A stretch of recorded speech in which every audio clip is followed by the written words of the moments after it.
السلام علیکم ورحمت الله وبرکاتو. قدرمنو ملګرو، ټیچ ټیکټیکس چینل ته په خیر راغلاست.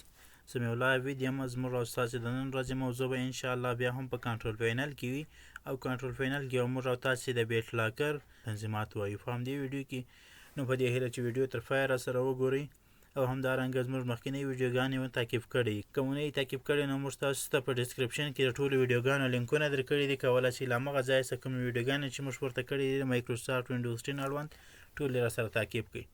لومړنۍ موضوع به زموږ او تاسې بیټ لاکر یې. موږ او تاسې بیټ لاکر کلیک کوو او بیټ لاکر له لارې څخه موږ او تاسې د کمپیوټر ډرایوونو ته کوډ ورکولی شو.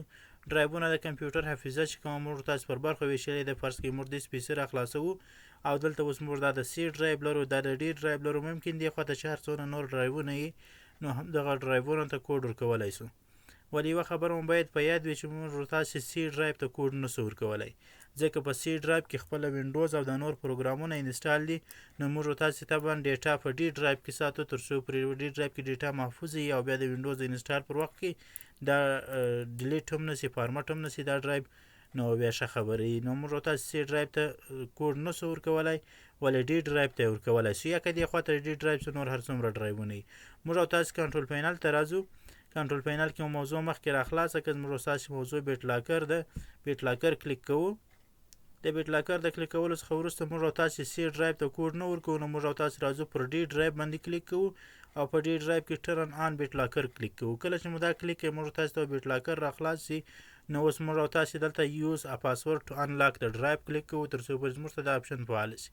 اوس فعاله شو. دلته موږ او تاسې باید 8 عدده یا 8 حروف کوډ ورکړو. نو که غواړئ چې کوډ مو ساده وي نو یوازې عدد یا حروف ورته ورکړئ، او که غواړئ چې کوډ مو کوي راشي نو بیا عدد او حروف سره ګډ کړئ، او که غواړئ چې له دې نه هم کوي راشي نو عدد او حروف او نښانونه ټول سره ګډ کړئ. زه راځم زما دغه ډرایو ته 8 عدده کوډ ورکومه. دوهم ځل به بیا همغه کوډ کوم چې مخکې ورکړی دی هغه به تکرار کوي. کله چې موږ او تاسې دوهم ځل تکراري همغه پاسورډ ورکړئ تر څو پورې پاسورډ مقرر شوی نه وي سره، نو موږ او تاسې د نیکسټ بټن کلیک کوو. کله چې موږ او تاسې نیکسټ کلیک کوو نو دلته موږ تاسې ته راواړول چې یو کوډ د ریکاوري لپاره موږ او تاسې ته کمپیوټر په لاس راکوي، نو همغه کوډ باید یو ځای موږ او تاسې په کمپیوټر کې ثبت کړو. نو موږ ته وایي چې مایکروسافټ اکاونټ لري، هغلته یې ثبت یا په یو اس بي کې یې ثبت یا همداسې په فایل کې یې ثبت خپله په کمپیوټر کې، او که یا پرنټوي نو موږ او تاسې داسې اوس نور شیان نه ورسره لرو. اصل کې موږ تاسې باید یا دا په یو اس بي کې ثبت کړو او یا پرنټ کړو او هغه که یې له ځان سره وساتو. خو اوس دپاره یې زه په کمپیوټر کې ثبتوم، نو سیو ټو فایل ورته کلیک کوم. سیو ټو فایل چې مو کلیک کوي، یوه خبره مو باید په یاد وي په همدغه ډرایو کې کوم چې مو کوډ ورکړی دی په هغه کې یې نسئ ثبتولی، ځکه هلته کې ثبت کړئ نو چې ستاسو کوډ هېر شو ریکاوري کوډ هم نسئ راخیستلی. خو د اوس لپاره زه په امتحاني شکل یوازې پر ډسکټاپ باندې ثبتوم، که څه هم ډسکټاپ خو نامحفوظه ځای دی باید ثبت نشي، نو زه یې پر ډسکټاپ باندې ثبتوم او سیو ورته کلیک کوم. کله چې مې سیو کوي نور بیا د نیکسټ بټن یو ځل بیا کلیک کوم. دوه اپشنه ماته راکوي. لومړی اپشن یوازې د دې لپاره دی چې کوم حافظه یا کوم ډیسک کې څونه استعمال شوی دی نو یوازې همغه ځای ته دې کوډ ورکول شي، او که یا ټول ډرایو ته دې کوډ ورکول شي. زه همدغه انتخابوم تر څو پورې ژر کوډ ورکول شي، نو ورته وایم چې یوازې همدغه ډرایو ته دې کوډ ورکړي. نیکسټ ورباندې ومه. دوه حالته نور موږ او تاسې ته راکوي. لومړی حالت د هغه ډرایوو لپاره دی کوم چې په کمپیوټر کې خپله دي او له کمپیوټر څخه انتقالیږي نه، او دوم حالت یې دغه ډرایوو لپاره دی کوم چې له کمپیوټر څخه انتقالیږي، یعنې فرض کړئ یو اس بي یا فلش یا بل موږ ورته اچولی. خو په دې دواړو کې موږ تاسې کوډ ورکولی شو. ولې دا پورته یې غوره دغه ډرایوو لپاره لري کوم چې له کمپیوټر څخه نه انتقالیږي، او د لاندې یې غوره دغه ډرایوو لپاره لري کوم چې د کمپیوټر څخه انتقالیږي. نو زموږ تاسې ډي ډرایو دی د کمپیوټر خپل هارډ ډسک دی، نو موږ تاسې دا نه انتقالوو، نو موږ تاسې دا موډ ورته کلیک کوو او نیکسټ ورباندې کلیک کوو. نیکسټ مو کلیک کوي، اوس سټارټ انکریپټینګ ورباندې کلیک کوو تر څو پورې دغه پروسه شروع شي. پروسې د پای ته رسېدو سره به زموږ ستاسې کمپیوټر په اتومات شکل کوډ واخلي. اوس موږ تاسې له دې ځایه وځو او ګورئ زموږ ستاسې همدغه ډرایو به کوډ اخیستی او ډرایو سره به د کلف نشان راغلی. اوس که تاسې کمپیوټر بند کړئ بیرته چې کله چالان کړئ نو ستاسې کمپیوټر به دا ډرایو تر هغه وخته نه خلاصوي تر څو چې مو کوډ نه وي ورکړی. ولې که مو یو ځل کوډ خلاص کړئ نو بیا د کمپیوټر تر بندېدو پورې بل وارې بیا کوډ نه غواړي، همغه کوډ همداسې خلاص پسې ورسره پاتېږي.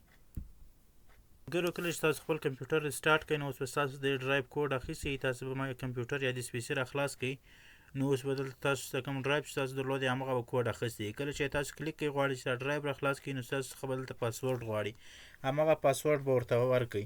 فرض کړئ اوس تاسو څخه پاسورډ ډېر دی نو د پاسورډ هېرېدو په صورت کې به تاسې راسئ دغه مور اپشن به کلیک کوئ او اوس به انټر ریکاوري کی ورته کلیک کوئ. کله چې مو انټر ریکاوري کلیک کوئ اوس باید تاسو هغه کلی راواخلئ کومه کلي چې تاسو ثبت کړې وه له ځان سره. نو زه راځم خپل کمپیوټر کې همغه کی موږ تاسو دلته ثبت کړې وه دا راخلاصوو. په دې کې به دغه ځای چې دا کم ریکاوري کی چې ورته لیکل شوی ده همدا به داسې کاپي کوئ، کنټرول سی به د کافي لپاره ووایي. کله چې تاسو کافي لپاره کنټرول سی ووایي نو اوس به راسئ بیرته به خپل ډرایوونه راخلاص کړئ او کمپیوټر کې کوم ډرایو ته چې تاسو کوډ ورکړی وو هغه به راخلاص کړئ. هماغسې مور اپشن به ورته کلیک کوئ او انټر ریکاوري کی به کلیک کوئ. اوس به د کنټرول پلس وی بټن ووایي، کنټرول بټن به ونیسئ او وی بټن ورسره ووایي تر څو پورې همغه کی ځای پر ځای سي. کله چې ځای پر ځای سو انلاک به کلیک کړئ، ستاسو ډرایو به په اتومات شکل سره درته انلاک سي او کل به یې له منځه ولاړ سي.